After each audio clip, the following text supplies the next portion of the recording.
Hi guys and welcome to thrustzone.com. This is Mohit Soni. What you're looking at is the recently launched 2023 Audi E-Tron facelift. The Audi E-Tron for Audi has been a very successful model. This is the car that has set Volkswagen Group's electric journey in India, and it was important, and it was a product that was made really well, and it was accepted really well as well. Audi has a very large share in this electric vehicle segment, and the overall electric market segment also belongs to Audi. So that is a very good number considering the fact that the sales have been not so great all these in the last couple of years, just before 2017 2018 onwards. But this car has helped them go ahead, and for a very good reason, because the facelift is also here. The car, which was already quite good, is made better, but the changes are everywhere, but somewhere there are a lot of changes, somewhere there are not. So let's begin discussing those changes. As you can see from the front, the new grille is here. It looks more futuristic than ever, but it is smaller in size, and you get this gray color in between here, and it looks kind of nice with this color scheme that is on offer with the black and the blue. It all comes together really well. The 2D new logo on the Audi here looks very different, very nice. You have the quintessential E-Tron badge here, which you've always seen on the E-Tron, and this is of course the new LED DRL setup with these 4 lights here. The LED DRLs, this is a digital matrix unit, so it adjusts high beam accordingly. The throw goes very far away. The illumination and spread is class leading throughout the world, so be assured that the lights are going to help you in the night really well. So much so that they've removed fog lamps, put an aero intake here to make sure that they can use that advantage to themselves. And from the side, there has been not big of a change apart from these new alloy wheels, which look very nice with the red calipers on offer. This is a welcome move by Audi. On the side, the party trick continues. One press and the charging kit opens, and it's on the other side as well, so no reversing cars again and again. Just go ahead with parking in any direction, and the charging begins. At the back, you've got a similar layout as before, but the bigger tail lamps that are on offer. The LED bar that connects both of these LED lights is really nice. The new Q8 badging is here. So as you know, this is a Q8 e-tron, so because the Q6 and the Q4 are also on the way in the next couple of years, so this will be a good distinguishing factor on how these cars are going to be put in segments. Again, a very minimalist but muscular and powerful looking Audi as always. The rear C-pillar design, the muscular aspects here make it look quite good. The hint of chrome and black everywhere make sure that it stays classic as ever. And that is the big boot of the car. You've almost got 500 liters plus of space here. You've got this very nice skid plate. This is a plastic. Below that, which I think this is an accessory, of course. You've got a cover here as well, which you've seen earlier in the other videos, and you've got a space saver tire as well. Space to keep some stuff. Lights, seats can be folded via this physical. Bam, the seats go down. Let me just show you quickly. Those are the lights. These are manual, these are not electric, surprisingly, but it's a good thing because some other manufacturers don't even offer this in India, thinking that who needs it.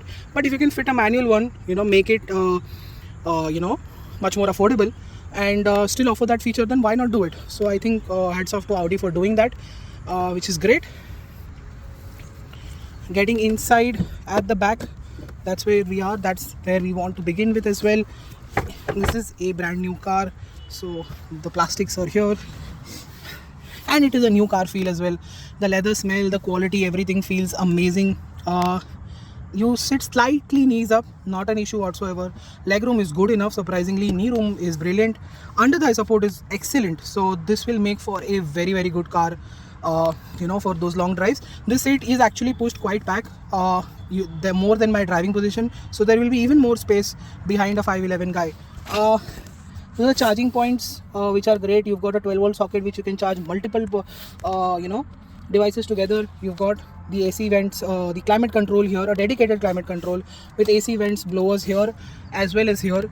You've got a coat hook here and on the inside as well, and you've got lights here which are white lights, LED lights, which always look cool. Three headrests, three seat belts, of course, for high on safety. Cup can holders are here, and like I said, these seats are really comfortable, and the back support also is very good. You've got some nets to keep some stuff. Blinds are here, but they're not automatic, yaar. I think that should have been there at this price point. You've got very nice door handles, really well done, minimalist as well as looking very premium, feeling very premium. Got soft touch material here, soft touch here as well on the top, and this is of course soft as well, with this very nice chrome button for the power window. Overall, great experience sitting at the back. Let's get inside. Let me show you what I was telling you. The E-Tron charging port is also here. Memory seats, lock button, the switch gear. Let's get inside. This is what I wanted to show you. That is why I switched off the car. This is how every single Audi greets you. The new buttons for the lights over there. The virtual cockpit remains the same, and the overall interior is pretty much the same. You've got a very good amount of features though. You've got ventilated and heated seats, which is a welcome move. Seeing these features in German cars always makes us feel very nice that, you know, these are the luxury features that you look forward to, and Audi has put them here, which is great. You can remember the center console from my previous E-Tron video a couple of years ago. You've got a wireless charger here. You'll have to put your phone inside this so the charging can begin, but if you keep it just here without, you know, clipping it inside, it won't charge. So I think that's great, because I don't want my phone to charge at times, because the wireless charger sort of heat up the phone at times, and I don't want that to happen. So I can keep the phone in the same position and not, you know, get it charged, which is brilliant. You've got this nice dash here, can here, 12-volt socket here as well, two charging ports here, and a decent armrest armrest storage space here. The screen for the AC continues to be a little bit of a juggle, a fiddle to use, and you've got all the buttons here for the charging socket to open. This one right here, that is for the park assist that is on offer, so automated parking is here for you. Hill descent control, and you can change the look of this from here, so you can have either of them, which is great. Heated and cooled seats, like I told you, is brilliant.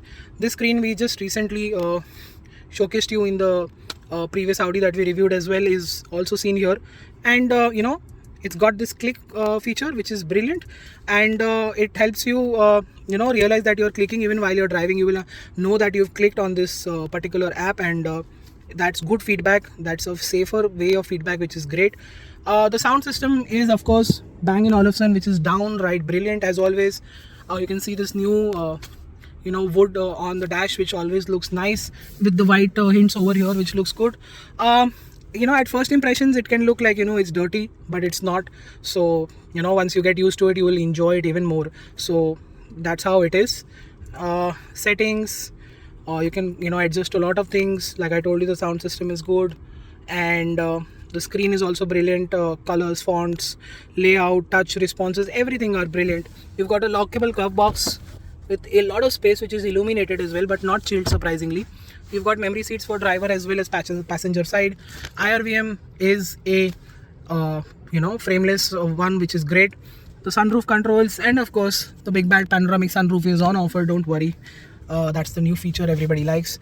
The steering wheel is always brilliant. It looks really futuristic. I was really impressed when it came back, when it came first for the first time. I'm very happy to see it here as well. And that is your cruise control stock.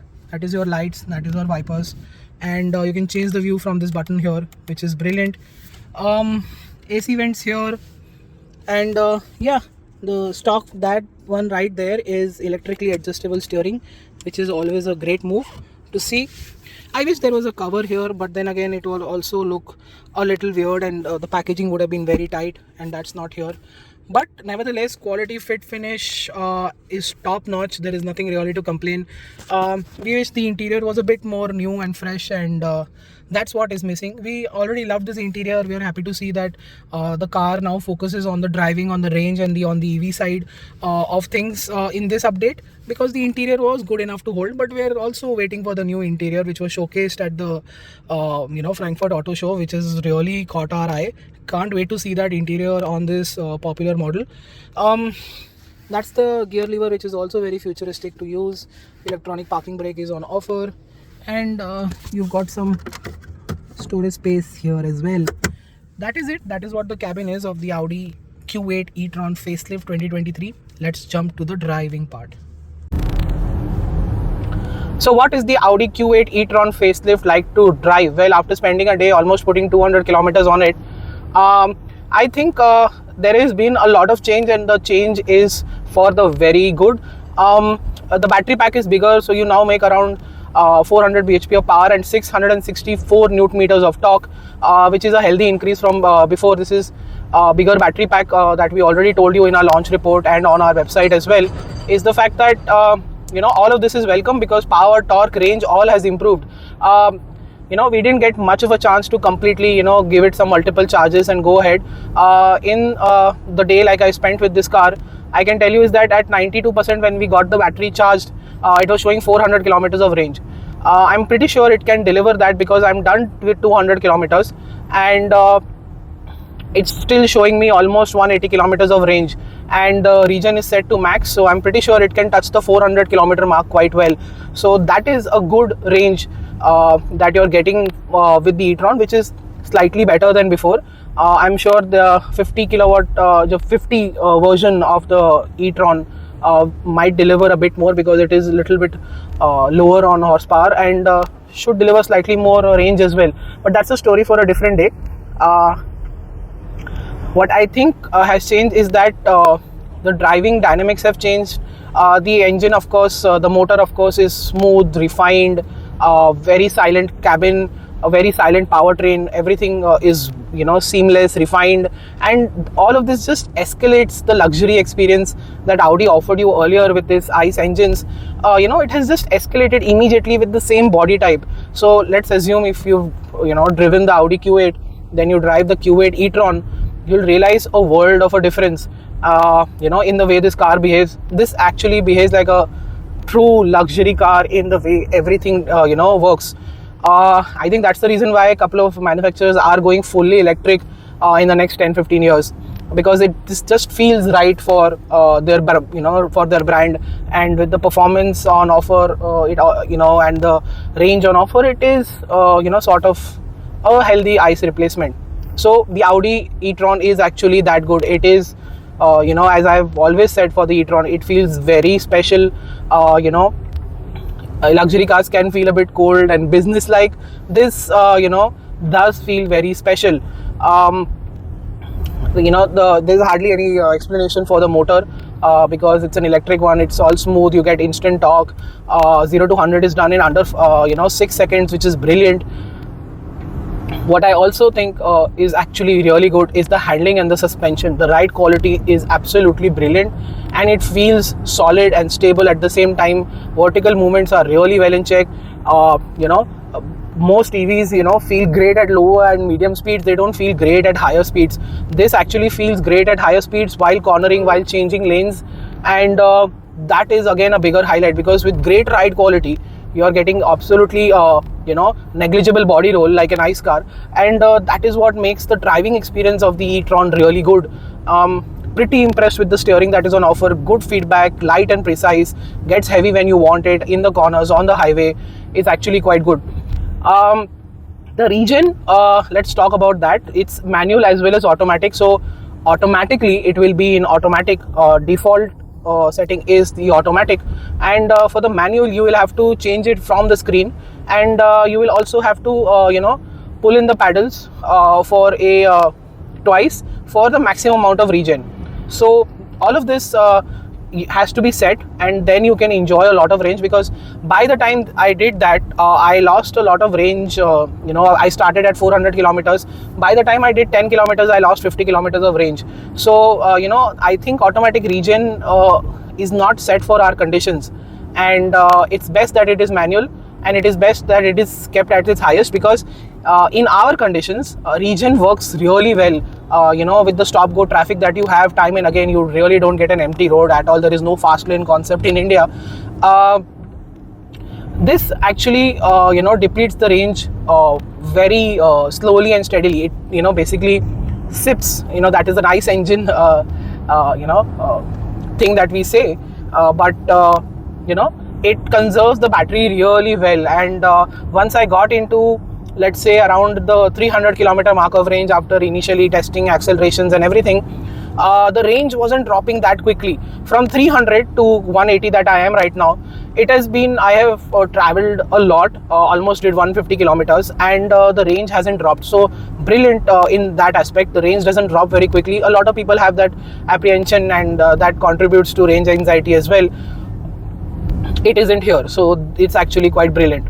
And like I said, Audi actually started VW Group's electrification journey in India, and we are really impressed with what is happening here.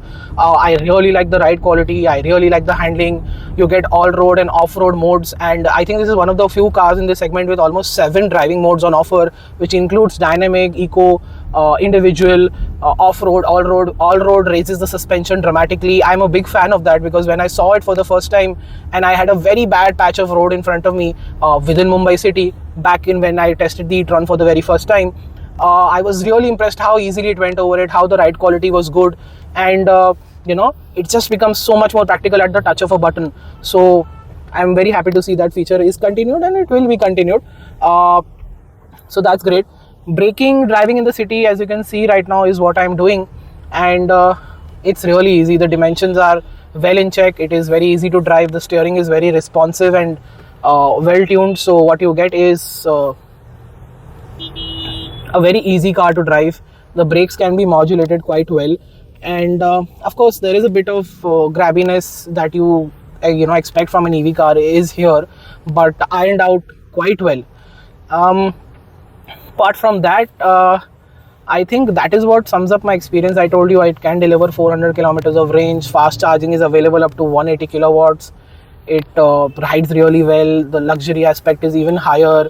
The only thing that remains right now is my verdict, my complete take on the E-Tron altogether, is that we miss the interior, brand new interior that could have been offered. But then again, Audi's made some substantial changes to the powertrain and on the outside to make it look different, and with the interior staying the same, which is some people do like the double screen, some people don't. What that happens is, there are divided opinions on that. I for one have no issues. I have spent time with this car time and again, and I've getting used to all of that. And apart from that, there is no problem whatsoever. We are really impressed with the E-Tron. It continues to be our favorite in this segment, and we are now waiting for other models lower or higher in the EV space from Audi, because if this is this good, and it is from a couple of years, the new battery technology, the new interior, the new exterior, and the new body shapes that Audi is experimenting with should make the EV journey for Audi very smooth and very successful as well. Thank you so much for watching this video. Make sure you like, share and subscribe. Follow us on our website and social media for everyday updates. Until then, goodbye.